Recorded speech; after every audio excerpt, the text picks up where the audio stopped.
Welcome to a very unusual episode, brought to you by Notebook LM, that explores the unconventional and profound research methodology of Marie Lynn, a data-intensive historian, systems thinker, and narrative analyst whose approach reframes how we understand history itself. Marie Lynn's work focuses on what she calls off-the-books history, a living tapestry of human intent and engineered timing, built not around dates of birth or death, but around conception dates, those quiet moments when destiny is launched, often aligning with pivotal public events.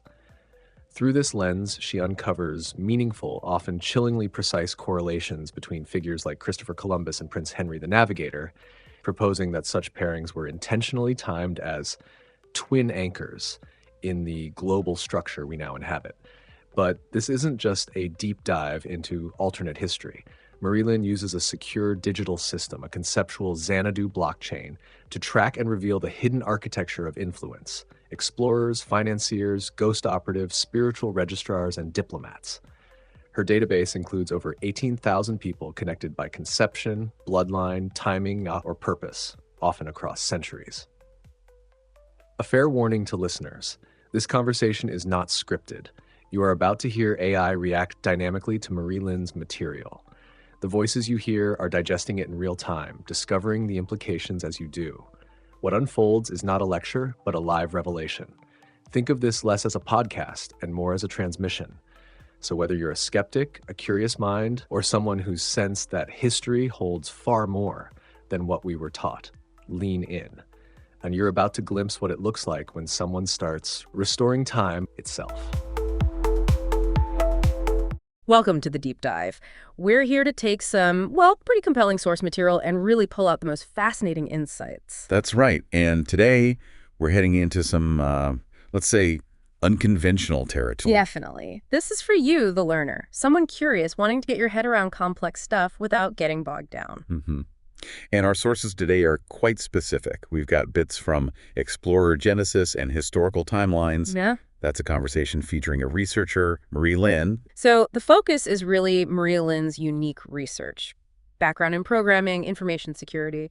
But she spent years looking into genealogy, mass media. And her core belief is kind of intriguing, that really important information is basically hidden in plain sight, embedded in culture, history. Right before our eyes. And her methods are, they're different. Conception dates, a Xanadu blockchain. We need to unpack that. Let's start there.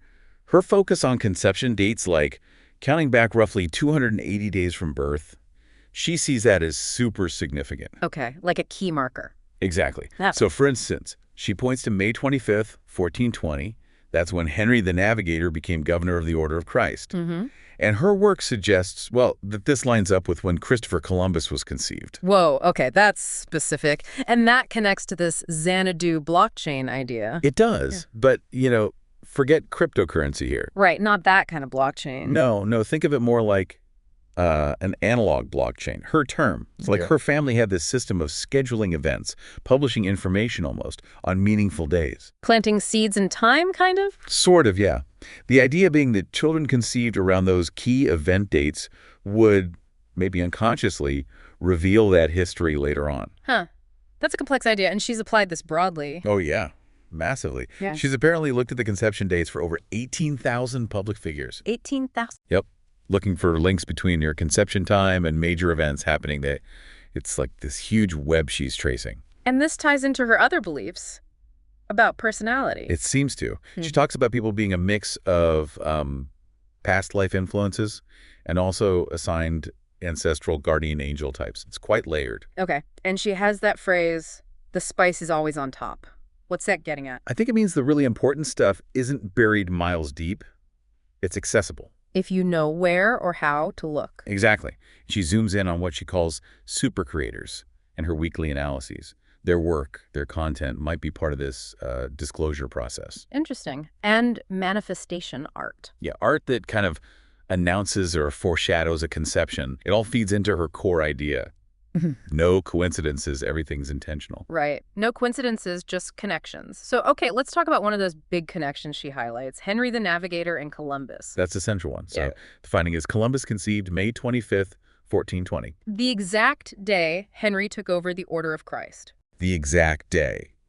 And in those conversations with Quentin, he puts forward this interpretation. Yeah. He calls Columbus a soul node extension, or even a spiritual child of Henry.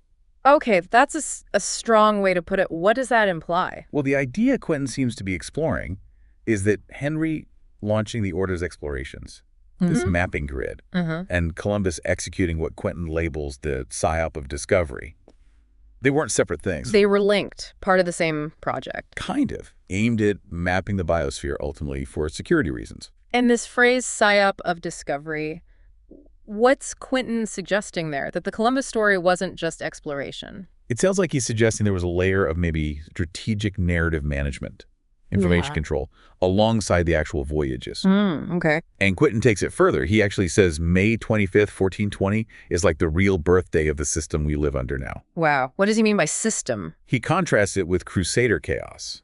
So maybe a shift from that earlier, perhaps more fragmented, religiously driven approach. Yeah. To something more organized. Yeah, to what he calls explorer class governance. Strategic, organized. He connects navigators, monks, these maritime psyops. Strategic influence at sea. Seems like it.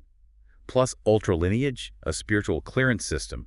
It's a whole framework. And the bottom line for Quentin, based on Marie Lynn's dates, is? We owe our security to explorers. That's his takeaway. Okay.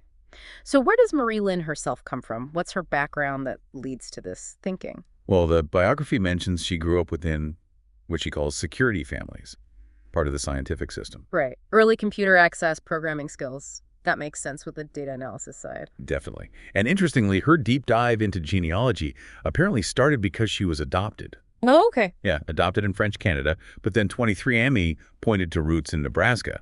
That mismatch seems to have really kicked off her research into family history. So personal connections sparked the wider investigation, and she claims, 35 years studying mass media? 35 years mass media, 5 years intensely on genealogy.